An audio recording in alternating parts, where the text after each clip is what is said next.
হজ শেষে দেশে ফিরে আসার পর যদি আমার মনে পড়ে যে কোনো ভুল ত্রুটির ফলে আমার উপর দম ওয়াজিব হয়েছে, উল্লেখিত অবস্থায় দম কোথায় বা কিভাবে আদায় করতে হবে? খুবই গুরুত্বপূর্ণ প্রশ্ন। এহরামের কাপড় খুলে রেখে আমরা কি গামছা পরে গোসল করব? 20 এপ্রিল আমার ফ্লাইট, আমার স্ত্রীও আমার সাথে যাচ্ছেন। যাওয়ার সময় যদি তার মাসিক হয়ে যায় তাহলে সে তো আমাদের সাথে ওমরা করতে পারবে না, তার বিধান কি? প্রতিবার ওমরা করার সময় কি নাভির নিচের লোম পরিষ্কার করতে হবে কি? মদিনা থেকে মক্কায় ফেরার সময় ওমরা বা হজের এহরাম কোনটি করতে হবে? আচ্ছা, এরপরে হলো অর্থ এবং বিভিন্ন কার্ড ইত্যাদি কোথায় রেখে যাওয়া নিরাপদ? হাজরা আসওয়াদে কি আতর লাগানো থাকে?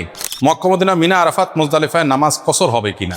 10 জিলহজ মক্কায় হোটেলে অবস্থানে থাকা যাবে কিনা? কেউ ভুল করে 10 জিলহজ ছোট জামরায় পাথর নিক্ষেপ করে ফেললে কি করণীয়? 10 তারিখে ইহরাম খোলার পর কি কেটস পরা যাবে? এরপরে প্রশ্ন হলো বিমানে ওযু এবং নামাজের নিয়ম কি?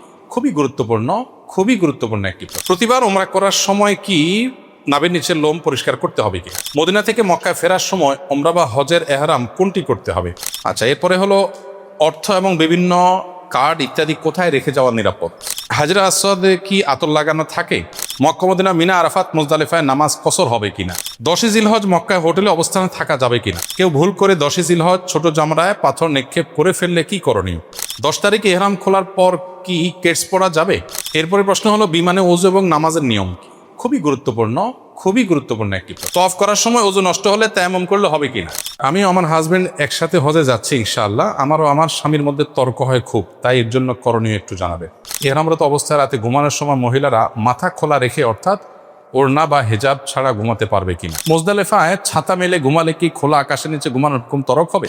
ওমরার সময় মুলতাজিম বা হজরে আসওয়াদ ধরতে যাওয়া যেহেতু আতর লেগে যাওয়ার ভয় আছে, আবার নফল তওয়াফে তো কাবার পাশে বর্তমানে যাওয়াই যায় না, তাহলে করণীয়? প্রস্রাব পায়খানা জনিত অসুস্থতা থাকলে একটু পরপর কি ওয়াশরুমে গিয়ে চেক করা জরুরি, নাকি আল্লাহর পর তাওয়াক্কুল করব? 10 তারিখ জামারায় পাথর নিক্ষেপ করেই কোরবানি ও মাথা মুন্ডন ফরজ, আগে তওয়াফ ও সাই করে ফেলা যাবে কি না? হজের সময় এহরাম বেঁধে মিনায় তাঁবু থেকে বের হয়ে আরাফায় যে গোসল করতে চাইলে এহরাম খুলে ফেলা যাবে? প্রথমে তওয়াফ কেন করি এবং ইতিহাসটা কি? মিনা এবং মুজদালিফায় কেন রাত্রি যাপন করি এবং এর ইতিহাসটা কি?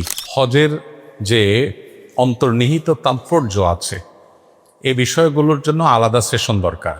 আমাদের সাথে যারা যান সাধারণত, বা আমি যাদের সাথে যাই, চেষ্টা করি আমরা এগুলো বিভিন্ন সময়ে আলোচনা করানো। আজকে আপনারা লক্ষ্য করেছেন যে প্রায় 400-এর মতো যে স্লাইড, এই কয়েক শত স্লাইডের এই বিশাল প্রেজেন্টেশন আসলে এই কয়েক ঘন্টার মধ্যে দেওয়া অত্যন্ত কঠিন কাজ।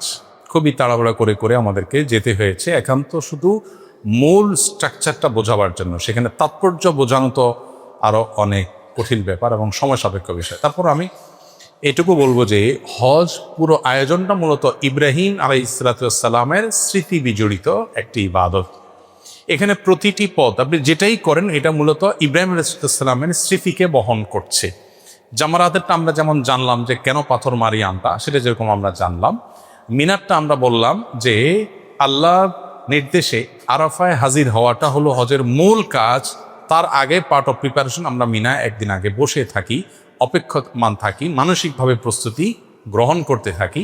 আবার একইভাবে আমরা যে তওয়াফ করি আল্লাহর ঘর নির্মাণের পর আল্লাহর নির্দেশ তওয়াফ করার জন্য, সেজন্য আল্লাহর ঘরকে প্রদক্ষিণ করি আমরা। সাফা মারওয়া সাই, ইব্রাহিম আলাইহিসসালামের স্ত্রী হাজার, আমরা যাকে হাজেরা বলি, শব্দটা আসলে হাজার আলাইহিসসালাম ইসলামের জন্য পানি অন্বেষণ করতে গিয়ে সাফা থেকে মারওয়া তিনি বারবার গিয়েছেন, এসেছে। সেটাকে আমাদেরকে ধারণ করবার জন্য, সেটাকে ধরে রাখবার জন্য আমাদেরকে সাই নির্দেশনা দেওয়া হয়েছে। প্রত্যেকটার পেছনে অন্তর্নিহিত বিভিন্ন দিক আছে। তবে এর সব কিছুর চাইতে বড় কথা যেটা, সেটা হলো কোরআন এবং হাদিস আমাদেরকে নির্দেশ করেছে, সেজন্য আমরা এই কাজটা করি। এখন আপনি বলবেন কোরআন হাদিস কেন নির্দেশ করেছে? এটার উত্তর হলো আল্লামা ইকবাল ভারতবর্ষের এই উপমহাদেশের সবচেয়ে নাম করা কবিদের একজন ছিলেন, উর্দু ভাষাভাষী কবি। আল্লামা ইকবাল একজন দার্শনিক মানুষ ছিলেন, শুধু কবি নয়, আর অনেক গুণ আছে তা। আল্লামা ইকবালের একটা কবিতার অংশ আছে, সেটা হলো তিনি বলেছেন জু সমঝ মে আ গই ও ফির খোদা কিউ কর হুয়া। যার অর্থ হলো যেটা আপনি বুঝে ফেলেছেন, যেটা সায়েন্স আপনি ধরে ফেলেছেন, সেটা আবার আল্লাহর কাজ কিভাবে হয়? মানে আল্লাহ তো অসীম সত্তা, যে আপনার বিবেক দিয়ে আপনি কুলকেনারা করতে পারবেন না। আপনি যদি সবকিছু বুঝেই ফেলেন, রপ্তই করে ফেলেন, তাহলে সেক্ষেত্রে আসলে আল্লাহর অসীমত্ব সেখান থেকে বোঝা যায় না। আজ থেকে 300 বছর আগে যখন বিদ্যুৎ আবিষ্কার হয়নি, ওই সময়ের কোনো মানুষকে যদি বোঝানো হতো, বলা হতো যে এখানে ওয়ালে সুইচ আছে, এই সুইচগুলো সবগুলো দেখতে একরকম, আলাদা কোনো কালার টালার কিছু না, তাকে যদি বলা হতো তুমি এখানে জাস্ট, এখন তো টাচ সুইচ হয়েছে, মানে আপ ডাউন করতে হয় না, এখানে তুমি হাত দিবা এই বড় ফ্যান ঘোরা শুরু করে দিবে, ওখানে হাত দিবা লাইটগুলো সব জ্বলে যাবে। এটা যদি 300 বছর আগে, যে এই বিদ্যুতের এই টেকনোলজি আবিষ্কার হওয়ার আগের মানুষ, তাকে যদি এটা বলা হতো যে ওয়ালে এখানে হাত দিলে এটা করবে, এখানে হাত দিলে আলো জ্বলবে, সে কি বলতো? বলতো একটা বড় মাপের চাপাবাজ, অথবা মাথায় সমস্যা আছে। তার কাছে এটা ইলজিক্যাল, এই কাজটা একটা অযৌক্তিক কাজ, এখানে টিপ দিলে এটা কিভাবে করবে, মানে ফাওয়ালা। যদি ঘুরেও সে বলবে অন্য কোনো কারণে করছে, এর সাথে কোনো সম্পর্ক নেই। কিভাবে সম্পর্ক আছে? কেন সে বোঝে না? কারণ সেই টেকনোলজি সম্পর্কে ধারণা নেই। আমরা অনেক কাজ করি আল্লাহর নির্দেশে, নবী সাল্লাল্লাহু আলাইহি ওয়াসাল্লামের নির্দেশে, যেটার সায়েন্স আমি জানি না। এখন আমি সায়েন্স না জানলে যদি মনে করি না এটা কেন করব, তাহলে বই লোকের মতো অবস্থা হবে। আমি সব বুঝে ফেলবো এটা জরুরি না। আজ থেকে, এখন তো ভয়েস কমান্ডের যুগ, এখন ভয়েস যদি বলা হয় হাই শ্রী কলমক, ভয়েস কমান্ডও লাগে না, একটু আপনি হট ফিল করছেন, এসি চলবে। তাহলে আমরা যদি কোরআন এবং হাদিসের প্রত্যেকটা নির্দেশকে আমার বিবেকে বুঝে আসছে কিনা সেই কোষ্ঠী পাথরের যাচাই করে করে করতে চাই, এটা হবে সবচেয়ে বড় ভুল। কারণ আল্লাহর টেকনোলজি সব আমি বুঝে ফেলবো আমার বুদ্ধি দিয়ে, এটা নট নেসেসারি। বরং না বোঝাটা, সবকিছু যে বুঝবো না, এটাই হলো স্বাভাবিক। আপনি, অনেকে আছে বলে ভাই একটা মানুষ ইমানটা নাই, মানুষটা অমায়িক মানুষ, সব দিক থেকে ভালো, আপনারা মুসলমান, আপনাদের ইমান আছে বুঝলাম, কিন্তু দূরে আর 2 নম্বরে সব করে। অনেকে আছে না, এরকম একটা থিঙ্কিং আছে না আমাদের মধ্যে। আচ্ছা, এখন তারা আপনি যদি বোঝাইতে চেষ্টা করেন, কোনোভাবে বোঝাতে পারবেন না যে ভাই ইমান না থাকলে ভাই কিছু দেখে লাভ নেই, এটা বোঝানো যাবে না তাকে। সে বল ভাই আচার আচরণ ব্যবহার লেনদেন দেখেন, এই যে ইউরোপিয়ানরা, পশ্চিমারা, আমেরিকানরা দেখে কত পারফেক্ট, এরা শুধু ইমানটা নেই, আর আপনাদের ইমান আছে শুধু, আর কিছু নেই। কিন্তু দুইয়ের ভিতরে যে আসমান জমিন পার্থক্য, এটা বোঝানো যাবে না। এটা বোঝানোর জন্য একটা এক্সাম্পলে আসে। একজন মানুষ, তিনি এই ডিজিটাল পৃথিবীর সম্পর্কে কোনো ধারণা নেই, এই টেকনোলজি সম্পর্কে ধারণা নেই, এরকম একজন মানুষ, মুরব্বী মানুষ, ওনার সামনে 2 জন লোক ঝগড়া করছে। কি নিয়ে ঝগড়া করছে? ঝগড়া করে বলছে 3 জন মূলত, একজনকে 1 লাখ টাকা ধার দিয়েছে, আরেকজনকে 1 লাখ ধার দিয়েছে। যাকে ধার দিয়েছে, 2 জনকে ধার দিয়েছে, তাদের একজনে 50,000 টাকা পরিশোধ করছে, আরেকজনে 1 টাকা পরিশোধ করে নাই, বা একজনে 1 লাখই পরিশোধ করেছে, আরেকজন করে নাই। এখন যে পরিশোধ করেছে তার সাথে ঝগড়া করছে পাওনাদারে। কেন? বলতেছে ভাই তুমি টাকা দিয়েছো ভুল নম্বর, যার নম্বর দেশে তুলে খাওয়াও শেষ, এটা নিয়ে ঝগড়া করতেছে। এখন ওই যে মুরব্বী, উনি আসছে, এসে বলতেছে বাবা তোমরা কি নিয়ে ঝগড়া করতেছো? বলতেছে বাবা এই লোকটা আমার কাছ থেকে 1 লাখ টাকা ধার নিয়েছে, ধার পরিশোধও করেছে, বাট সে রং নাম্বারে দিয়েছে। বলেছে ভুলটা কি, আমারটা বোঝাও তো। বুঝেছে বাবা, সব ঠিক আছে, মোবাইল ব্যাংকিংয়ে পাঠাইছে, সকল ডিজিট ঠিক আছে, একটা ডিজিট শুধু ভুল হয়েছে। এখন ওই মুরব্বী যে এই ডিজিটাল পৃথিবী সম্পর্কে ধারণা নেই, আমি বলবো বাবা সব নাম্বার ঠিক আছে, টাকার অঙ্ক ঠিক আছে, একটা নাম্বার বল, এটার জন্য এত ঝগড়া করার কি আছে? বলবে না যে একটা নাম্বার বল, এটা কারণে এত ঝগড়া করার কি আছে? ও তো 1 টাকাও দেয় নাই, তুমি তার সাথে ঝগড়া করতেছো না। আরে ফুল টাকা দিছে, ফুল টাকা দিলে কি হবে? শুধু একটা ডিজিট ভুল করছে। আর একটা ডিজিট ভুল করলে যে পুরাটাই জলে গেছে, এটা তো চাচা বুঝবে না, কেউ বুঝাইতে পারবে না তাকে। এখন শুধু ইমানটা নাই, আর সব আছে। এটা সে আখেরাতের টেকনোলজি, ওই জগৎ সম্পর্কে ধারণা না পাওয়ার আগ পর্যন্ত তার কাছে ক্লিয়ার হবে না। সো দিন বা ইসলাম যুক্তি দিয়ে চলে না। আল্লাহ বলেছেন যে যুক্তি বা বিবেক পূজার নাম যদি দিন হতো, তাহলে মোজার উপরে মাসা না করে মোজার তলে মাসা করা লাগতো। আমরা মোজার মাসা করি কোথায়? উপরে। ময়লা লাগে কোথায়? নিচেই। মাসা করতে বলছে উপরে। অনেক কিছু আমার বুঝে নাও আসতে পারে, তবে হ্যাঁ এটা ঠিক যে হজের এই বিষয়গুলোর পেছনে অন্তর্নিহিত তাৎপর্য আছে, এগুলো জানার জন্য বলেছি বিভিন্ন ইব্রাহিম ইসলামের স্মৃতি বিজড়িত বিষয়গুলো আমাদের পড়া দরকার। আমাদের একটা বক্তব্য আছে ইব্রাহিম ইসলামকে ঘিরে 1 ঘন্টার উপরে, এটাও হোয়াটসঅ্যাপ গ্রুপে দিয়ে দেওয়া যেতে পারে, ইউটিউবে আছে। সেখানে ইব্রাহিম ইসলামের পুরো জীবনীটাকে আমরা আনার চেষ্টা করেছি। হজের সাথে ইব্রাহিম ইসলামের সম্পর্ক অত্যন্ত সুনিবিড়, তাকে জানা দরকার, সেই জায়গা থেকে ওইটা আপনারা শুনতে পারেন। এরপরে প্রশ্ন, এজেন্সি থেকে বিমানবন্দরে এহরাম সবাইকে করে ফেলতে বলে, বা সবাই করে ফেললে আমি যদি একাকী থাকি, তাহলে একা একা মিকাত অতিক্রম করার সময় এহরাম বাঁধতে হবে কিনা? যদি আগে থেকে নিয়ত করে ফেলেন, ওকে, তাহলে সেটাই, এবং পরে আর আলাদা করে পড়ার কিচ্ছু নেই, আপনার ওইটাই নিয়ত হিসাবে ধর্তব্য হবে। বিদায়ী তওয়াফ 10 তারিখ বা 11 তারিখ বা তার আগে যদি এজেন্সি করাতে বাধ্য করে, তা করলে ধারাবাহিকতা নষ্ট হবে। সেটি না করলেও আমি একা হয়ে যাওয়ার সম্ভাবনা থেকে যাবে, করতে সমস্যা হবে পরে। এক্ষেত্রে করণীয় কি? যদি কোনো এজেন্সি, অনেক এজেন্সি এই কাজ করে, খুবই দুর্ভাগ্যজনক। বিদায় হজ আগে করায়, আগে করলে হবে না, আপনাকে আবার করতে হবে। বিদায় হজ আগে কেন করায়? এজেন্সির লোকদের টার্গেট থাকে নির্দিষ্ট সময় বাস ছাড়তে হবে, শেষ মুহূর্তে বিদায় তওয়াফ করতে দিলে হাজি সাহেবরা অনেকে দেরি করে হোটেলে আসে, অনেকে আগে আসে, ঝামেলা তৈরি হয়। তো এই ক্ষেত্রে নিয়ম হলো হাজি সাহেবদেরকে সঠিক গাইড করা। সেটা এজেন্সিগুলো করতে পারে না, এটা তাদের ভুলটা হাজি সাহেবদের উপরে চাপায়। বিদায় তওয়াফের টাইম হলো, নবী সাল্লাল্লাহু আলাইহি ওয়াসাল্লাম বলেছেন, বাইতুল্লাহর সর্বশেষ কাজ হবে বিদায় তওয়াফ, এরপর আর কোনো কাজ থাকবে না। কিভাবে হতে পারে? বাসগুলো সাধারণত নামাজের পরে ছাড়ে, যে কোনো নামাজের পরে 2 টাইম বেশিরভাগ ছাড়ে। মদিনা যান আর এয়ারপোর্ট যান, সাধারণত 2 টাইম ছাড়ে, জোহরের পর বা ফজরের পর। অন্য কোনো টাইমও হতে পারে, বাকি এই 2 টাইম বেশি। কারণ অন্য টাইমগুলোতে মাগরিব এশার সময় বাস ঢুকতে দেয় না, বাস দূরে থাকে। কারো ফ্লাইট যদি ওই টাইম হয় তাহলে সেক্ষেত্রে দূরে নিয়ে যাবে। আপনার কাজ হবে যে কোনো এক ওয়াক্ত নামাজকে সামনে রেখে আপনি তওয়াফ করবেন। ফর এক্সাম্পল, আপনার বাস ছাড়বে সকাল 7টায়, টাইম দেওয়া আছে, তাহলে আপনি বিদায় তওয়াফ করবেন ফজরের আগে। ফজরের আগে তওয়াফ শেষ করে বিদায়ী তওয়াফের পরে আপনি শুধু ফজরের ফরজ নামাজের জন্য অপেক্ষা করবেন, আর কোনো অপেক্ষা হবে না। ফজর নামাজ শেষ, আপনি বের হয়ে হোটেলে চলে আসবেন, প্রিপারেশন নিয়ে গাড়িতে উঠে যাবেন। ব্যাগ তো গোছাই রেখে যাবেন, শুধু বিদায়ী তওয়াফ করে নামাজ পড়ে এসে আপনি গাড়িতে উঠে যাবেন নাস্তা খেয়ে, এতটুকু। এটা হলো বিদায়ী তওয়াফের ক্ষেত্রে নিয়ম। আমরা যদি 2 দিন বা 3 দিন আগে বিদায়ী তওয়াফ করে ফেলি, ওইটা নফল তওয়াফ হয়ে যাবে, ওইটা বিদায়ী তওয়াফ হিসাবে যথেষ্ট হবে না, একে আবার তওয়াফ করতে হবে।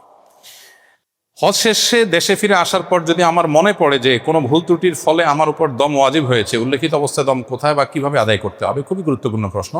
পরে জেনেছেন যে দম ওয়াজিব হওয়ার মতো কাজ হয়েছে, বাট আপনি দম আদায় করেন নাই, তাহলে কি করবেন? উত্তর হলো, তখন আপনি আপনার তরফ থেকে যে কাউকে দিয়ে আপনি দম দেয়াবেন। এখন তো অনলাইনে দমের টাকা পেমেন্ট করা যায়, বাংলাদেশে বসে পেমেন্ট করতে পারেন, সৌদিতে আপনার পক্ষ থেকে দম আদায় হবে। দম হিসাবে যে ছাগল বা দুম্বা কোরবানি করতে হয়, সেটা বাংলাদেশ বা পৃথিবীর অন্য কোথাও যা হলে হবে না, ওটা মক্কাতেই হতে হবে। মক্কাতে হওয়ার পর সেটা ডিস্ট্রিবিউশন যে কোনো জায়গায় হয়ে যেতে পারে। তো যেহেতু আপনি দেশে চলে আসছেন, মক্কা যাওয়ার সুযোগ নাই, তো সেক্ষেত্রে আপনি অনলাইনে দমের টোকেন কিনলে আপনার তরফ থেকে সৌদি সেই সরকারি এজেন্সি দম দিয়ে এটা ডিস্ট্রিবিউশনের ব্যবস্থা তারা করে, এটা আপনি করতে পারেন। আর চাইলে কোনো হাজি যাচ্ছেন, তার মাধ্যমে আপনি করাতে পারেন যে আমারটা আপনি করে দিয়ে অনলাইনেও আপনি টোকেন কিনে এটা করতে পারেন। এখানে প্রসঙ্গত একটু বলে রাখি, অনেক এজেন্সি একটা বড় অপকর্ম করে, সেটা হলো হাজিদের কাছ থেকে টাকা নেওয়ার সময় একটা দমের টাকা নিয়ে রাখে। কোরবানির টাকা তো আছেই, এক্সট্রাভাবে একটা কিসের টাকা নেয়? দমের টাকা। তো আমি অনেকগুলো এজেন্সিতে এরকম শোনা পর জিজ্ঞেস করলাম, ভাই এটা কেন করেন আপনারা, কাহিনী?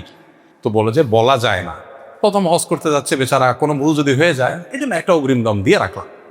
তো আমি বললাম যে ব্যাপারটা হলো এরকম, নামাজ করতে যাচ্ছি, বলা তো যায় না, কোন কারণে সিজদা সাহু ওয়াজিব হয়ে যেতে পারে, এই জন্য বাসার থেকে বের হওয়ার সময় 2-3টা সিজদা সাহু দিয়ে গেলাম।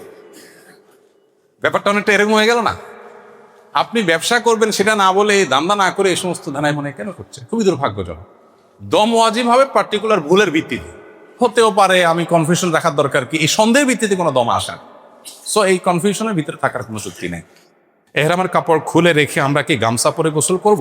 আপনি এহরামের কাপড় খুলে গামছা পরে গোসল করতে বাধ্য নন। আপনি চাইলে এহরামের কাপড় পরেই গোসল করতে পারেন, আপনার এক্সট্রা আর সেট এহরামের কাপড় আছে সেক্ষেত্রে। আবার আপনি চাইলে না এহরাম কাপড়টা ভেজাবো না আমি, সেক্ষেত্রে আপনি এহরামের কাপড় খুলে আপনি গামছা পরে গোসল করতে পারেন, কিন্তু আপনি লুঙ্গি পরে গোসল করবেন না। অনেক সময় হাজি সাহেবদেরকে দেখা যায় মক্কা যেয়ে এয়ারপোর্টের এই হ্যাসেল, বিমানের হ্যাসেল, লম্বা জার্নির পরে অনেক টায়ার্ড হয়ে যায়। এই টায়ার্ডের পরে হোটেলে যেয়ে দেখা যায় যে সুন্দর করে আগে একটু লুঙ্গি, বাঙালি লুঙ্গি না পড়লে তো হয় না, একটু লুঙ্গিটা পরে একটু রিল্যাক্স হওয়ার চেষ্টা করে, তো তাইলে দম ওয়াজিব হয়ে যাবে, কিন্তু আপনি লুঙ্গি সেলাই করা লুঙ্গি পরবেন। সো সেটা করবেন না, আপনি গোসল করেন কিন্তু সেলাই পরা জিনিস পরবেন না। গামছা পরে করবেন নাকি এহরামা কাপড় পরে করবেন সেটা আপনার ডিসিশন। 20 এপ্রিল আমার ফ্লাইট, আমার স্ত্রীও আমার সাথে যাচ্ছেন। যাওয়ার সময় যদি তার মাসিক হয়ে যায় তাহলে সে তো আমাদের সাথে ওমরা করতে পারবে না, তার বিধান কি? যদি মাসিক হওয়ার কারণে যাওয়ার সময় মাসিক হয়ে যায় তাহলে সেক্ষেত্রে তিনি এহরাম পরবেন, তালবিয়া পরবেন, সব কিছু করবেন, শুধুমাত্র একটা কাজ করবেন না, সেটা হলো তওয়াফটা আপনি বাদ রাখবেন। অর্থাৎ হোটেলে যে ঋতুবতী অবস্থায় তিনি হোটেলে বসে খাওয়া দাওয়া করবেন, ঘুমাবেন, রেস্ট করবেন, এহরামরত অবস্থায় আছেন উনি, অতএব এহরামরত অবস্থায় নিষিদ্ধ কোনো কাজ তিনি করবেন না, চুল কাটবেন না, ইত্যাদি ইত্যাদি, সুগন্ধি ব্যবহার করবেন না। হাজবেন্ড বা অন্য যারা আছেন সাথে তারা ওমরা যথারীতি সম্পন্ন করবেন। উনি যেদিন সুস্থ হন সেদিন তিনি ওমরা করবেন। বাস, এর জন্য কোনো দম নাই, কিচ্ছু নাই। শুধুমাত্র একটাই জিনিস, ওমরার অবস্থায় যে রেস্ট্রিকশনগুলো আছে সেগুলো তাকে মেনটেন করে যেতে হবে। প্রতিবার ওমরা করার সময় কি নাভির নিচের লোম পরিষ্কার করতে হবে কিনা? যদি না থাকে আপনি কোথায় পরিষ্কার করবেন? থাকলে করবেন, আর না থাকলে পরিষ্কার করার কোনো অপশন নাই। মদিনা থেকে মক্কায় ফেরার সময় ওমরা বা হজের এহরাম কোনটি করতে হবে? মদিনা থেকে মক্কায় ফেরার সময় আপনি যদি মদিনা আগে যান তাহলে এহরাম যেটা পড়বেন এটা একসাথে হজ এবং ওমরা দুইটার নিয়ত করবে, কারণ আপনি দুইটাই করতে যাচ্ছেন, প্রথমে ওমরা পরে হজ। যেটা আমরা বিমানে উঠে করি সেটা আপনি মদিনার ওখান থেকেই করবেন। আচ্ছা, এরপরে হলো অর্থ এবং বিভিন্ন কার্ড ইত্যাদি কোথায় রেখে যাওয়া নিরাপদ? খুবই গুরুত্বপূর্ণ প্রশ্ন। সাধারণত হোটেলগুলো সেফ থাকে, তারপরে হোটেলগুলোতে মাস্টার কি থাকে, ওখানে হোটেলে যারা পরিচ্ছন্নতা কর্মী তারা যে কোনো সময় ঢুকতে পারে। এজন্য খুব ভালো হয় যদি টাকা পয়সা আপনি ওখানে কোনো লকার থাকে, লকার রেখে যান। সব হোটেলে লকার থাকে না, ম্যাক্সিমাম হোটেলগুলোতে লকার থাকে না। সো সেক্ষেত্রে যেটা হয় যে কার্ড বা টাকা পয়সা এগুলো আপনার সাথেই রাখতে হবে। হোটেল রাখতে পারেন, কিন্তু হোটেলে 100% গ্যারান্টি দেওয়া কঠিন। তবে এটা ঠিক যে সিসি ক্যামেরা যেহেতু আছে, কেউ ঢুকলে বের হলে এটা বের করা সম্ভব। আমাদের দেশের মতো না যে সেখানে কেউ চুরি করে পার পেয়ে যাবে। তবে পাসপোর্ট সাথে রাখার কোনো যুক্তি অন্তত তওয়াফের সময় নেই, কারণ হারাবার ভয় থাকে। পাসপোর্ট হারানোর হ্যাসেল এটা তো আর বলে শেষ করা যাবে না, কারণ আপনাকে আউটপাস নিতে হলে এম্বাসি থেকে অনেক হ্যাসেল নিতে হবে। এই জন্য সব হারায় গেল, পাসপোর্টটা যেন না হারায়। এই জন্য পাসপোর্টটা রুমে রেখে যাবেন। রুমে রেখে গেলে পাসপোর্ট হারাবার ভয় নেই। টাকা পয়সাটা রুমে যদি আপনি আপনার লাগেজের মধ্যে রেখে লক করে যেতে পারেন সেটা সবচাইতে সেফ, লকার না থাকলে। আর না হলে সাথে বেল্টের মধ্যে নিরাপদে নিয়ে যেতে পারলে সেটা আপনার ব্যাপার। হাজরা আসওয়াদে কি আতর লাগানো থাকে? হাজরা আসওয়াদে আতর লাগানো থাকে, কিন্তু যেই পরিমাণ লোক ওখানে প্রতি মুহূর্তে প্রতি সেকেন্ডে যত লোক মোছে, ওই আতর কোথায় থাকবে? ওটা কোথায় ভ্যানিশ হয়ে চলে যায়। সো ওইটা নিয়ে আমাদের টেনশন করার কোনো কারণ নেই। মক্কা মদিনা মিনা আরাফাত মুজদালিফায় নামাজ কসর হবে কিনা? যদি আপনি শর্ট প্যাকেজের হাজি হন, মক্কায় 7-8 দিন 9 দিন থাকেন, তাহলে তো আপনার কসর হবেই, আপনি মুসাফির সেই হিসাবে। আর এর বাইরে কসর হবে কিনা এটা নিয়ে ওলামাদের দুইটা মত আছে। একদল ওলামাদের মত হলো যে হজের অংশ হিসাবে মিনা মুজদালিফা আরাফার সকল নামাজ কসর হবে, হজের অংশ হিসাবে, কারণ নবী সাল্লাল্লাহু আলাইহি ওয়াসাল্লাম এখানে কসর করেছে। আর অন্য ওলামাদের কথা হলো যে নবী সাল্লাল্লাহু আলাইহি ওয়াসাল্লাম মুসাফির ছিলেন সেই হিসাবে কসর করেছেন, অতএব এটা পার্ট অফ হজ না। বিদায় যারা ফুল প্যাকেজের হাজি, মক্কায় 15 দিন থাকার নিয়ত আছে, তারা এখানে কসর করবে না, তারা পুরো নামাজ পড়বে। তো এটা নিয়ে ওই যে তাবুগুলোতে ইখতিলাফ হয়, মত পার্থক্য হয়। সেজন্য আমরা বলি যারা কসর পড়বেন, কেউ একজন নামাজ পড়ালেন 2 রাকাত নামাজের পরে, যিনি পুরো নামাজ পড়তে চান সালাম ফেরানোর পরে তিনি 2 রাকাত প্লাস করে ফেললেন, না শেষ হয়ে গেল।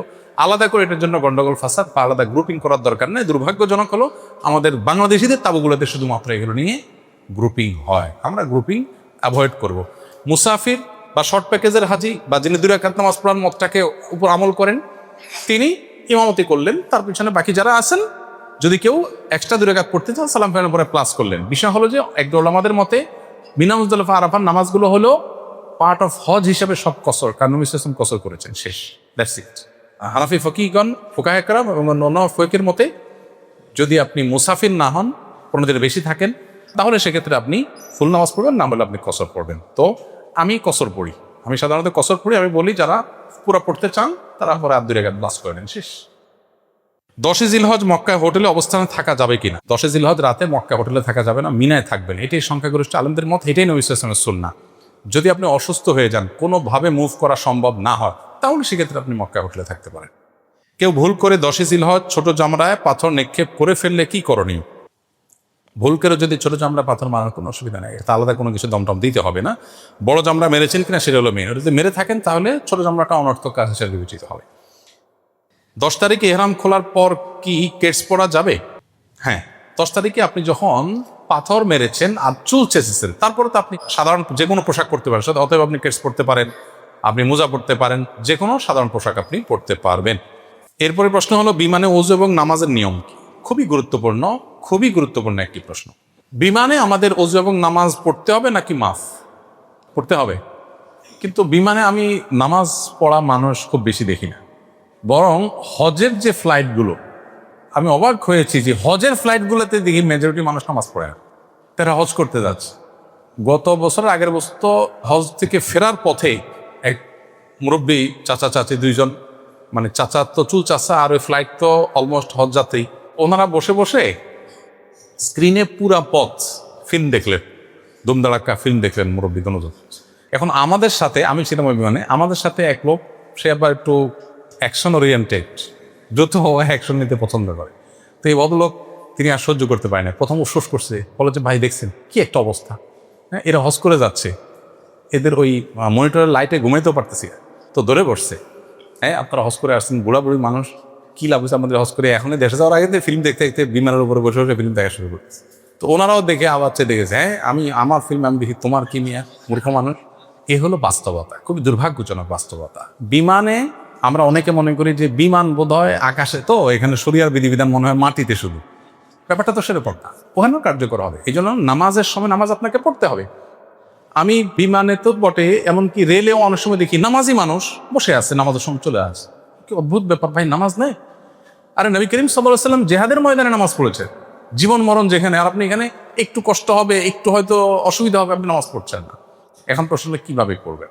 বিমানের সাধারণত টয়লেটগুলোতে ওযু করার মতো খুব ভালো ব্যবস্থা থাকে না, এবং বিমানের ক্যাপ্টেনরা বিভিন্ন সময় আমাদেরকে রিকোয়েস্ট করেন ব্যক্তিগতভাবে, ভাই আপনারা মানুষজনকে বলেন যে তারা যেন তায়াম্মুমের মাটি নিয়ে আসে, বিমানের মধ্যে টয়লেটে যেন ওযু করার চেষ্টা না করে, কারণ এখানে নিচে অনেক কেবল টেবল থাকে, ফলে অনেক বেশি পানি টানি পড়ে ফেললে এটা আমাদের সিকিউরিটি ইস্যু তৈরি হতে পারে, এটা তাদের বক্তব্য।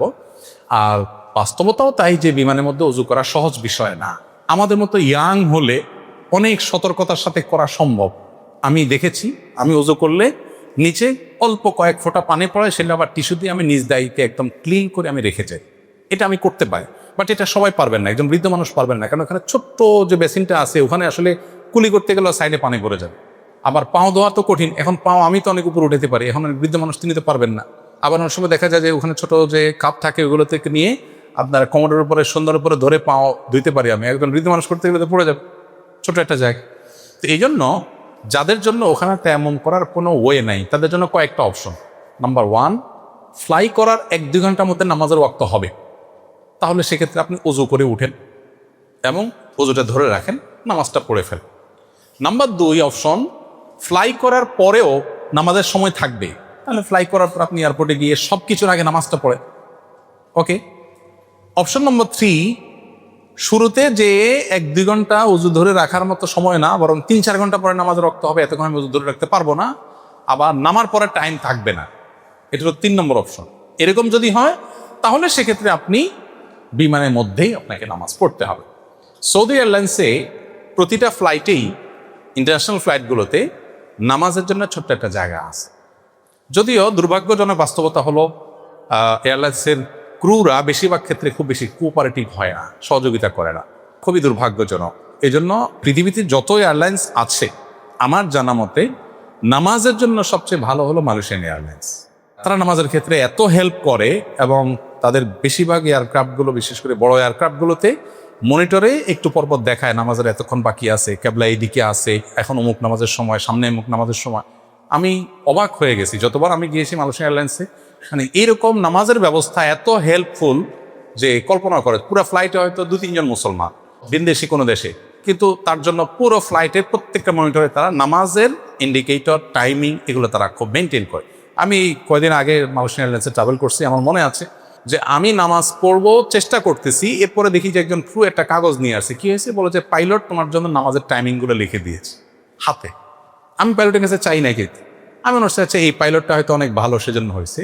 কানেক্টিং ফ্লাইট ছিল, এরপরে কুয়ালালামপুর থেকে আরেকটা ফ্লাইটে যখন উঠলাম, সেখানে যখন একজন ক্রুকে নামাজ সম্পর্কে জিজ্ঞেস করলাম, দেখি সেও আবার পাইলটের আরেকটা কাগজ নিয়ে আসলো। আমি কাগজগুলো যত্ন সহকারে রেখে দিয়েছি, সুন্দর করে লিখে দিয়েছে যে তোমার সামনের এই টাইমে এই নামাজ, পুরো ডিরেকশন দিয়ে। মনিটরে তো আছেই, আমি মনিটরে খুঁজে পাচ্ছিলাম না, তখন লিখে পাঠালেন।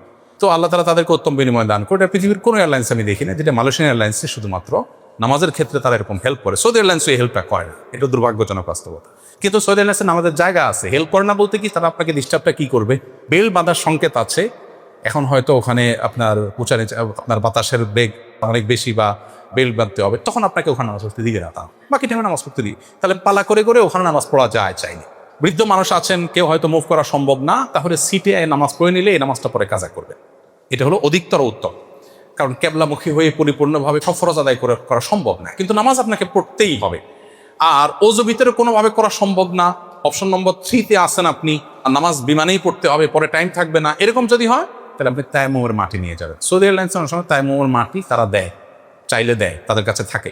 আপনি একটু করে মাটি নিয়ে গেলেন, একটা টিস্যুতে পেপারে পেঁচায় ওইটা দিয়ে আপনি তায়াম্মুম করলেন, যদি আপনার অজু করার মতো অবস্থা না থাকে। অজু করার চেষ্টা, যিনি অজু করতে গেলে অনেক পানি পড়ে যাবে, সিকিউরিটি ইস্যু তৈরি হবে, তার এটা করা উচিত না, কারণ সবার নিরাপত্তার ইস্যু আছে, আর অন্যদের ব্যবহার করতে হবে ওয়াশরুম।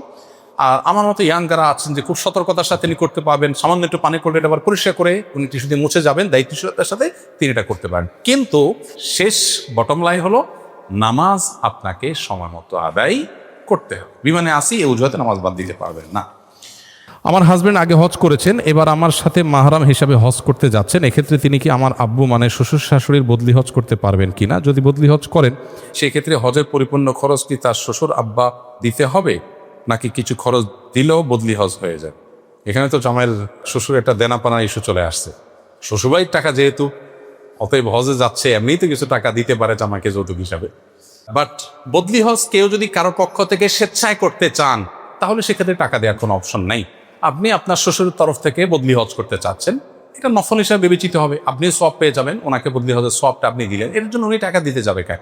হ্যাঁ, ওনার ফরজ হজ, উনি অসুস্থ যেতে পারছেন না, এরকম অপশন আছে, তাহলে সেক্ষেত্রে ওনার তরফ থেকে আপনাকে পাঠাচ্ছেন, তাহলে সেক্ষেত্রে খরচটা শ্বশুরকেই দিতে হবে। হ্যাঁ, শ্বশুর দেওয়ার মতো অ্যাবিলিটি তার নাই, আপনি আপনার তরফ থেকে তারটা বদলি হজ করে দিচ্ছেন, সেটা আপনি করতে পারেন, কোনো অসুবিধা নেই। কিন্তু আপনি নিজেরটা করতেন, এখন হঠাৎ করে মনে হলো না শ্বশুর মারা গেছে, তারটা বদলি হজ করি, অথবা অসুস্থ ওনারটা বদলি হজ করি, তো সেক্ষেত্রে আপনি এটা করতে গিয়ে যদি জামাই হিসেবে একটা দান্দা করেন যে বউর সাথে তো এমনিই যাওয়া লাগবে, নিজের হজটা আগেই হয়েছে, তাহলে শ্বশুর বদলি হজ বলে আমার খরচটা আদায় করতে পারলে মন্দ কি? তাইলে এটা তো কমার্শিয়াল প্ল্যানের ব্যাপার সেপার, এখানে শরিয়ার কিছু নেই। আপনি শ্বশুর তরফ থেকে করবেন, ঠিক আছে, তাহলে আমারটা যখন হয়েই গেছে, ও ওয়াইফের সাথে যেতেও হচ্ছে, তাহলে শ্বশুরের মেয়ে নিয়ে যাচ্ছে, যেহেতু শ্বশুর কাছ থেকে আদায় করে নিলাম, তো এটা তো একটা প্ল্যান করলেন যে ঠিক আছে আপনার বদলি হজ করি, আব্বা যান, আপনি খরচটা দিয়ে দেন, সেটা হতে পারে, এটা আপনার ব্যাপার। তওয়াফ করার সময় ওযু নষ্ট হলে তায়াম্মুম করলে হবে কিনা, ইন্টারেস্টিং এবং দরকারি প্রশ্ন। তওয়াফের সময় ওযু থাকতে হয়, সাইয়ের সময় ওযু না থাকলেও চলবে। সাই করতে করতে ওযু ছুটে গেছে, অসুবিধা নেই, অবশ্য সাই কমপ্লিট করতে পারবে, কিন্তু তওয়াফের সময় ওযু থাকতে হবে। এখন কথা হলো তওয়াফের সময় যে ওযু থাকতে হবে, ওযু ছুটে গেছে কি করবে? দুটো অপশন আছে। এক হলো ফুল বাহিরে এসে আপনি আবার ওযু করে যেতে পারেন, কিন্তু শুধু ওযুর জন্য বাহিরে যাওয়ার প্রয়োজন নাই। মাসআলাগতভাবে মাঝখানে ওযু করে যদি আবার তওয়াফ করেন, শুরু থেকে করতে হবে না, যেখানে ওযু ছুটছে ওখান থেকে বাকিটা কন্টিনিউ করলেই হবে। ওযুর কিন্তু ব্যবস্থা মাতাফে আছে, অনেক হাজিরা জানেন না এটা। একটু পেছনে আসলেই যে দিক দিয়ে ঢোকেন, বিশেষ করে কিং ফাহাদ, কিং আব্দুল আজিজ, এই সমস্ত গেটগুলো দিয়ে ঢোকার পর সিঁড়ির নিচে ওযুর ব্যবস্থা আছে, এখানে ওয়াশরুম নেই, ওযু আছে। অতএব ছেলেদের মেয়েদের উভয়ের জন্য ওযুর ব্যবস্থা আছে। ওযু ছুটে গেলে এখানে এসে ওযু করে আবার আপনি বাকিটা কন্টিনিউ করবেন। সাইতে শেষ চক্করে যখন মারোয়া পৌঁছাবো, তখন মারোয়াতে আর কোনো জিকির বা দোয়া করা যাবে কিনা না, এটা বলেছি আমরা। শেষ চক্করে একদম শেষ হয়ে গেছে, তখন আর দোয়া জিকির নেই। 10 জিলহজ দিবাগত রাতে মিনা অবস্থান করতে হয়, সেক্ষেত্রে তওয়াফে জিয়ারা করে কতক্ষণ সময় মিনা রাত্রি যাপন করলেই চলবে?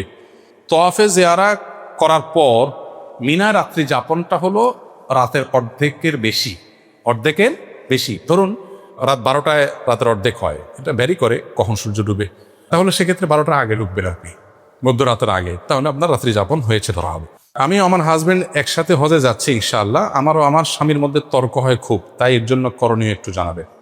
তর্ক করলে একটু চিকেন দম দিয়ে দিবেন।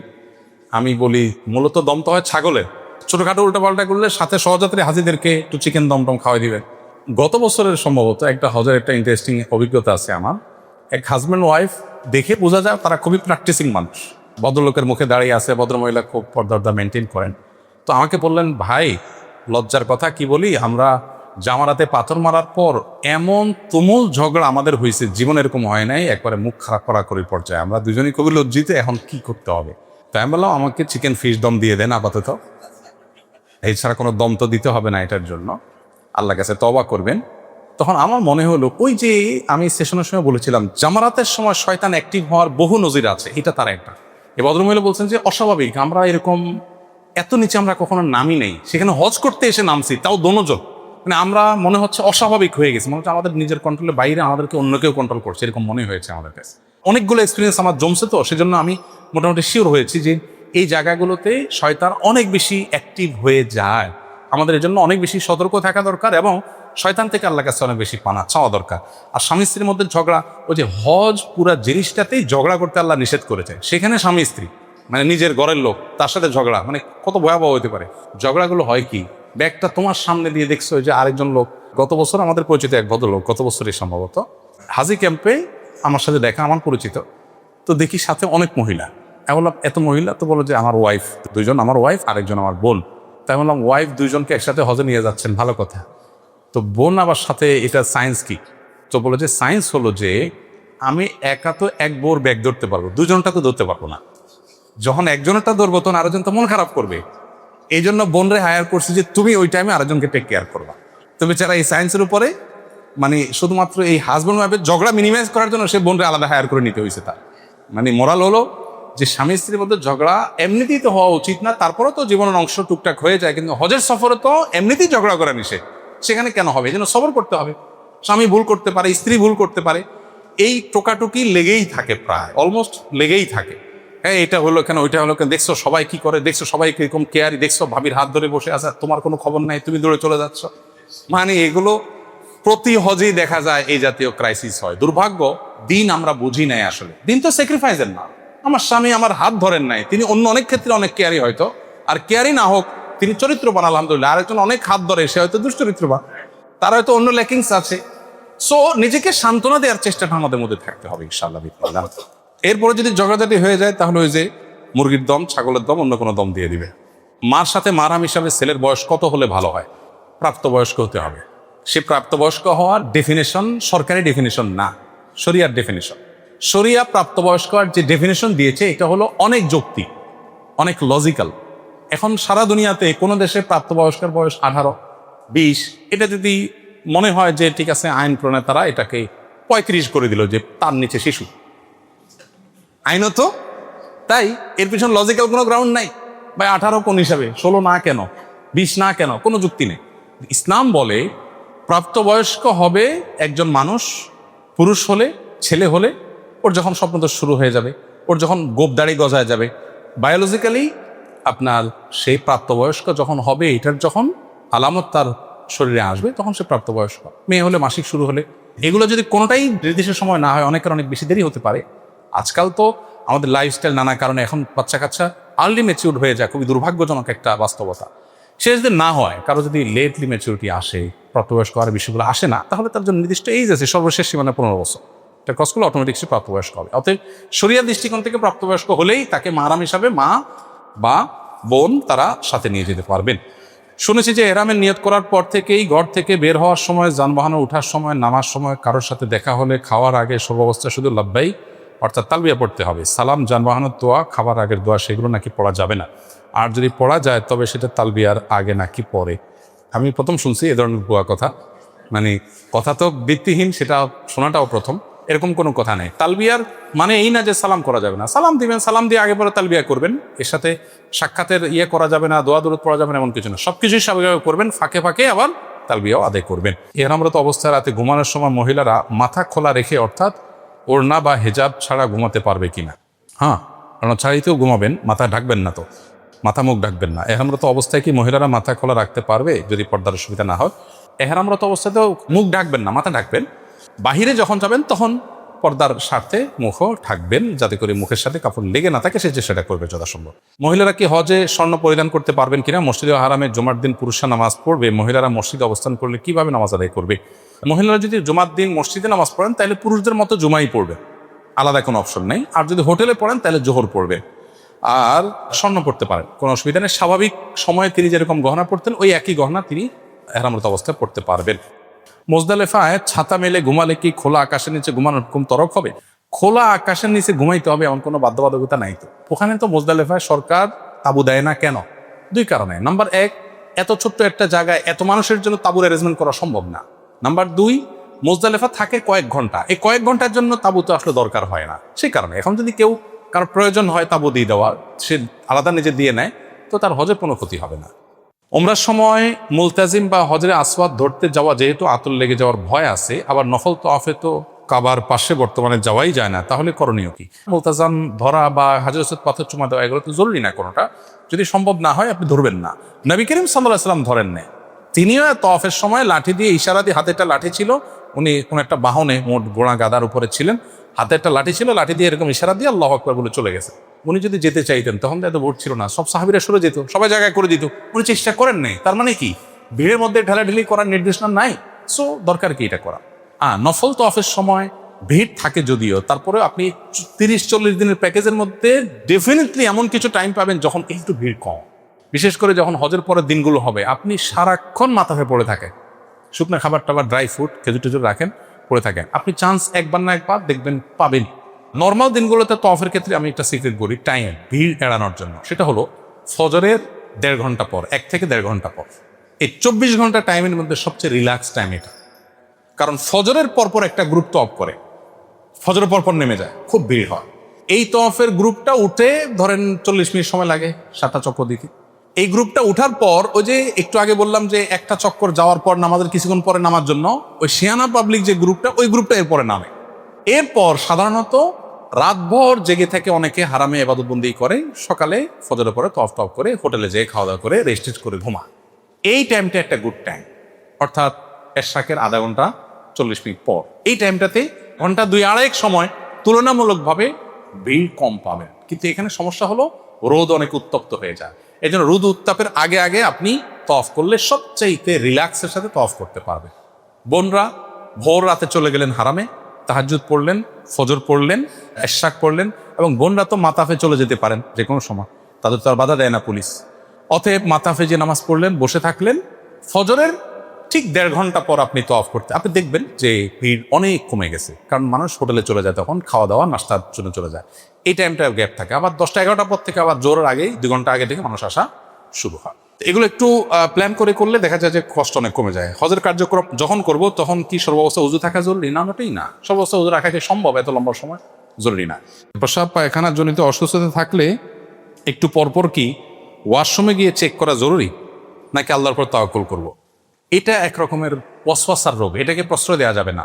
অহেতুক পেশাব আসছে কি আসে নাই আমি একটু পরপর চেক করি, এটা একটা রোগ, এটাকে প্রশ্রয় দেওয়া যাবে না। বরং নবী সাল্লাল্লাহু আলাইহি ওয়াসাল্লাম বলেছেন, কারোর পেশাবের পর ফোঁটা আসছে কিনা অহেতুক সন্দেহ হলে সে ভিজা হাত এরকম ছিটা দিবে। অনেকের অহেতুক সন্দেহ তৈরি হয়, এগুলোকে পাত্তা দেওয়া যাবে না। হ্যাঁ, যদি সিরিয়াসলি আপনার এরকম সমস্যা থাকে তাহলে তো আপনি চেক করবেন, কিন্তু সিরিয়াসলি না হলে, অহেতুক হলে সেটাকে অ্যাভয়েড করবেন। যদি মনে হয় না প্রবল সম্ভাবনা আছে 10 বার চেক করলে 8 বারই আমি পাই, তাহলে সেক্ষেত্রে আপনি অবশ্যই চেক করবেন। এক্ষেত্রে আরেকটা প্রশ্ন দেখছিলাম আরেক ভদ্রলোকের, সম্ভবত এখানে আছে, লিখছেন যে কোনো কাপড় টাপড় দিয়ে রাখতে পারবেন না। পারবেন, অসুবিধা নেই, কোনো কাপড় দিয়ে রাখতে পারেন, কিন্তু সেলাই সহ এই যে জাঙ্গিয়া ইত্যাদি আপনি করতে পারবেন না। অনেকে হতে পারেন এমন বয়স্ক মানুষ, সবসময় পেশাব পায়খানা আসতেই থাকে, অসুস্থ মানুষ, তাহলে সেক্ষেত্রে মাজুর হিসাবে তিনি ওই যে বড়দের যে প্যাম্পার্স আছে সেগুলো ব্যবহার করতে পারবেন।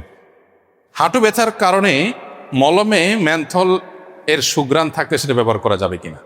উত্তর হলো না, সুঘ্রাণ ব্যবহার করতে পারবেন না। এখন কথা হলো যে না থাকলে তাহলে করবেন কি? বিকল্প অন্য কোনো অবস্থা, আপনি পেন ক্লিয়ার খাবেন, অন্য কিছু দিয়ে বেঁধে রাখবেন যাতে করে পেন না হয়। একান্ত যদি হয় যে এমন অসুবিধা যেটা কোনো বিকল্প এটা ছাড়া নাই, সেক্ষেত্রে করা যাবে। কেরান হজ করতে ওমরার সাই শেষ করার পর চুল কাটতে হবে কিনা, যেহেতু এহরাম খুলে হালাল হচ্ছি না? কেরান হজকারী ব্যক্তি ওমরা করবেন, ওমরা করার পর মেইন হজ করবেন, মাঝে যে গ্যাপটা আছে এই গ্যাপটাতে তিনি সবই করবেন, শুধু এহরামের কাপড় অবস্থায় থাকবেন। এহরামের কাপড়টা শুধু করবেন না, এছাড়া বাকি এজল সবই চলবে। 10 তারিখ জামারায় পাথর নিক্ষেপ করেই কোরবানি ও মাথা মুন্ডন ফরজ, আগে তওয়াফ ও সাই করে ফেলা যাবে কি না? 10 তারিখে জামারায় পাথর নিক্ষেপ করে কোরবানি এবং মাথা মুন্ডন ছাড়া তওয়াফ করতে পারবেন। হজের যে ফরজ তওয়াফ, এটার জন্য কোরবানি বা মাথা মুন্ডন জরুরি না, আগে পরে হলো সমস্যা নেই। হজের সময় এহরাম বেঁধে মিনায় তাঁবু থেকে বের হয়ে আরাফায় যে গোসল করতে চাইলে এহরাম খুলে ফেলা যাবে কিনা? ভালো একটা মাসালা প্রসঙ্গত আছে। আরাফায় গিয়ে একটু ফ্রেশ হয়ে গোসল করা ভালো, উত্তম, মুস্তাহাব। বিশেষ করে আপনার অনেক ভিড় থাকে, গরম থাকে, ফ্রেশনেসের জন্য দরকার হয়, কিন্তু সেখানে গোসলের ভালো কোনো ব্যবস্থাপনা নাই। শুধু টেপ আছে কিছু, বালতি বা টুকটাক কিছু পাবেন বোতল, এগুলো দিয়ে বসে সবার সামনে গোসল করতে হবে। আলাদা ওয়াশরুমের মধ্যে কোনো কোনো জায়গায় ক্ষেত্রে গোসল ব্যবস্থা থাকতে পারে, না থাকলে ওই পাইপ দিয়ে করতে হবে। দুইটা ব্যবস্থাপনা আছে। এখানে খুবই গুরুত্বপূর্ণ একটা বিষয় হলো মা বোনদের জন্য, সেটা হলো মেজরিটি হাজিদেরকে দেখা যায় মহিলারা পর্দার কোনো বালাই নেই। অনেক পুরুষরা আছে, আপনারা প্রস্তুতিমূলক সেশনে দেখছেন, হোটেলে দেখা যাচ্ছে আপনার ওয়াইফ একটা রুমে অন্য মহিলাদের সাথে আছে, আপনি সেখানে অনহন করে ঢুকে যাচ্ছে, সেখানে অন্যজনের ওয়াইফ আছে। মিনাতে আরাফাতে তাঁবুতে মহিলাদের তাঁবু, আপনার ওয়াইফ আছে, আপনি তাকে দূর থেকে ডাক দেন, ফোন কল দেন না, আপনি ডাইরেক্ট ঢুকে যাচ্ছেন।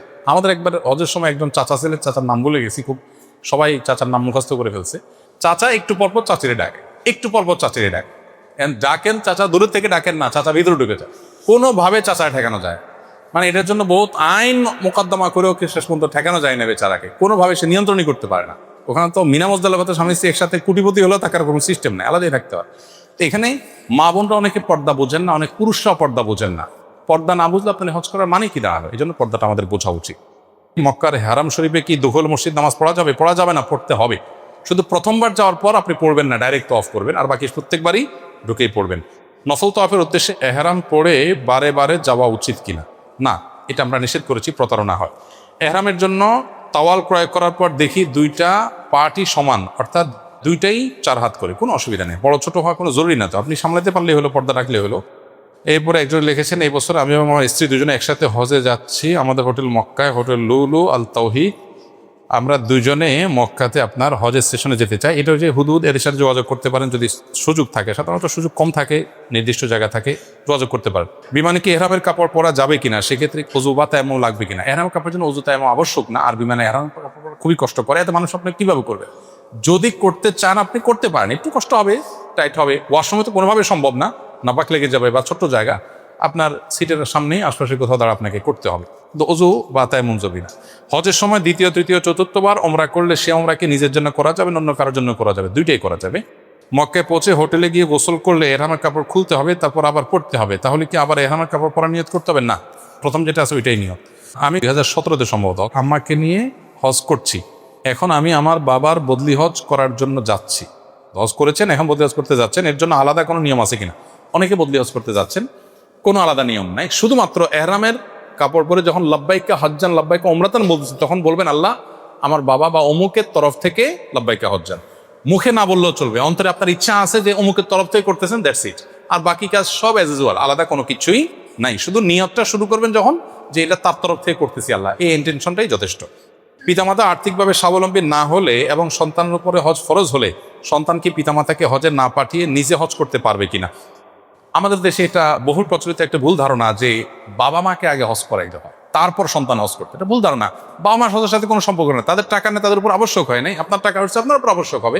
হ্যাঁ, সামর্থ্য থাকলে তাদেরকেও করেন, নিজেও করেন, কিন্তু টাকা আপনার ফরজ হয়েছে, আপনার আছে, আপনার উপর ফরজ হবে। সো আপনারটা দেখতে হবে। এহরাম পড়ার আগে, এহরামে নিয়ত করার পর কি 2 রাকাত নামাজ পড়া সুন্নাহ? 2 রাকাত নামাজ অনেক আমাদের পড়া সুন্নাহ, কিন্তু দলিলের দিক থেকে এটাকে সুন্নাত বলা যায় না, আসলে এত স্ট্রং দলিল নাই। এহরামে পড়ার পর নবী সাল্লাল্লাহু আলাইহি ওয়াসাল্লাম ফরজ নামাজ পড়েছে। কোনো বর্ণায় নামাজ পড়ার কথা আছে, সেটা মূলত কোনো ওয়াক্তের ফরজ হলে সেটা, না হলে ওযু তো করেছেন এহরামের সাথে। সৌদি আরবের শেখ বিন বাজ রাহিমাহুল্লাহ বলতেন যে ওযু তো করছেন, তো ওযুর নিয়তে 2 রাকাত নামাজ পড়ে ফেলেন, এহরামের জন্য তো ওযু করছেন, তাই তো ওযু পড়ে ফেলেন। আচ্ছা, এহরামের পড়ার আগে কি সুগন্ধি দেওয়া যাবে কিনা? গায়ে লাগাতে পারেন, কাপড়ে না। তওয়াফ সাইর সময় বাংলায় সব রকম দোয়া করা যাবে কিনা? সব রকমের দোয়া করা যাবে। মিনা এহরাম অবস্থায় সুগন্ধি দেওয়া যাবে কিনা? না, এহরাম অবস্থায় সুগন্ধি আর কোনো হাতে, গায়ে, শরীরে কোথাও ব্যবহার করা যাবে না। মিকাতে নিয়ত করার পর কি আমরা 2 রাকাত সালাত আদায় করবো নাকি বাসায় আদায় করব? মিকাতে যদি নিয়ত করেন তাহলে মিকাতেই 2 রাকাত নামাজ পড়বেন, ওইটা ওযুর। জীবিত এবং মৃত ব্যক্তির নামে ওমরা করা যাবে কিনা? জীবিত এবং মৃত ব্যক্তির তরফ থেকে ওমরা করা যায়। আমি আমার মায়ের বদলি হজ করব, ওনার উপরে হজ ফরজ ছিল, উনি করতে চেয়েছিলেন কিন্তু ওসিয়ত করে যেতে পারেননি, উনি অনেক অসুস্থ ছিলেন। আমাদের ফ্লাইট 18 এপ্রিল, হজে কেরান আমার জন্য কষ্টকর হয়ে যাবে, তামাত্তু করতে পারবো কিনা? অবশ্যই করতে পারবেন, তামাত্তু করা যাবে না এমন কোনো কথা নাই বদলি হজে। দ্বিতীয় প্রশ্ন, আমি তো হজে দমে শকর করবো, এছাড়া বাংলাদেশে আলাদা কোরবানি দিতে হবে কিনা? এটা কমন প্রশ্ন। যারা সচ্ছল আছে বাংলাদেশে আলাদা আপনার পক্ষ থেকে কোরবানি হবে, এটা আলাদা। আর হজের কোরবানি যেটা, তো কোরবানি না, ওটা মূলত দমে শকর। অতএব সচ্ছল মানুষ হলে আপনার দেশে আপনার পক্ষ থেকে আলাদা কোরবানি অ্যারেঞ্জমেন্ট আপনি করবেন। ওযুর সাথে নিয়তের সম্পর্ক আছে কিনা? ঘুম থেকে উঠে ওযু ভেঙে যায়, তখন ওযুর নিয়ত করতে হবে কিনা? না, ওযুর সাথে নিয়তের সম্পর্ক নেই। আপনি বিমানে যখন মিকাতে নিয়ত করছেন তখন তো ওযু নাই বেশিরভাগ ক্ষেত্রেই। সো আপনার ওযুর জন্য, নিয়তের জন্য আলাদা ওযু করার দরকার নেই। কোরবানি যেহেতু সরকারের ক্ষেত্রে, এক্ষেত্রে আমাদের করণীয়, আপনার কোনো করণীয় নেই। আপনি কোরবানি হোক না হোক এটা নিয়ে মাথা ব্যথা করার দরকার নাই, কারণ হইলে আপনি নিয়ন্ত্রণের বাইরে এটা। যাদের পেশাবের সমস্যা আছে ওই সময় আলাদা কোনো কাপড় লজ্জাস্থান দিয়ে সুরক্ষা করা যাবে কিনা? যাবে, সেটা সহ কিছু না পড়লেই হলো। হাজর আসাদের সরাসরি চুমু দেওয়া এবং দূর থেকে হাত উঁচু করে ইশারা চুমু খাওয়ার ফজিলত কি একই? দায় মুক্তি একই। যে হাজর আসাদ চুমু খেলো, যে দূর থেকে ইশারা দিল, দায়িত্ব আদায়ের ক্ষেত্রে, সুন্নাহ আদায়ের ক্ষেত্রে সবাই সুন্নাত আদায় হয়ে গেছে সমান। তবে ওইটা সরাসরি স্পর্শ করার যে মর্যাদা, সেটা হাত দিয়ে ইশারা হবে না। কিন্তু ওইটা করতে গিয়ে আবার মানুষকে কষ্ট দিতে গেলে সেক্ষেত্রে আবার ওই যে লাভ লস হিসাব করে লসের পাল্লাই ভারী থাকে। সালাত আদায় নিষিদ্ধের সময়ের বিধান কি মক্কা ও মদিনা শরীফের জন্য প্রযোজ্য? অবশ্যই প্রযোজ্য। অনেকে বুঝে না, নিষিদ্ধ সময় নামাজ পড়ে, খুবই দুর্ভাগ্যজনক একটা বিষয়। বিশেষ করে সবচেয়ে বড় সমস্যাটা হয় জুমার দিন। জুমার দিন কি হয়, গোটা সৌদি আরবে জুমার আজান দুইটা যে হয়, এর ভিতরে জুমার প্রথম আজান এটা বিশেষ করে হয় হলো অনেক আগে। বুঝে আসছে কথা? অনেক সময় অনেক আগে হয়, আবার অনেক সময় হয় যে যখন আজান হয়েছে তখন আসলে নামাজ নিষিদ্ধ সময়ের টাইম চলতেছে, এরকমও হয়। তো আপনাকে দেখতে হবে জোহরের ওয়াক্ত হয়েছে কিনা। জোহরের ওয়াক্তের ঠিক আগ মুহূর্তে, ওয়াক্ত স্টার্টের আগ মুহূর্তে নামাজ পড়া যাবে না। এটা মক্কা মদিনার জন্য সেম জিনিস প্রযোজ্য, কিন্তু এখানে দেখবেন সারাক্ষণ নামাজ পড়তেছে মানুষ, কোনো বিশেষ বিধিনিষেধ তারা মেনটেন করেন, এটা ভুল। জুমার দিনের ফজিলত কি একটি জামে মসজিদে শুধু একজন পাবেন নাকি অনেকেই পেতে পারেন? যদি এটা হজ রিলেটেড প্রশ্ন না, তারপর পড়ে ফেলছে যেহেতু বলি, জুমার দিনে মসজিদে আগে প্রবেশ করলে আগে ফজিলত পাবে, পরে গেলে পরে পাবে। ফজিলত সবাই পাবে, কিন্তু কম বেশি হবে। যে যত আগে যাবে যে তত বেশি ফজিলত পাবে, যে যত পরে যাবে সে তত কম ফজিলত পাবে।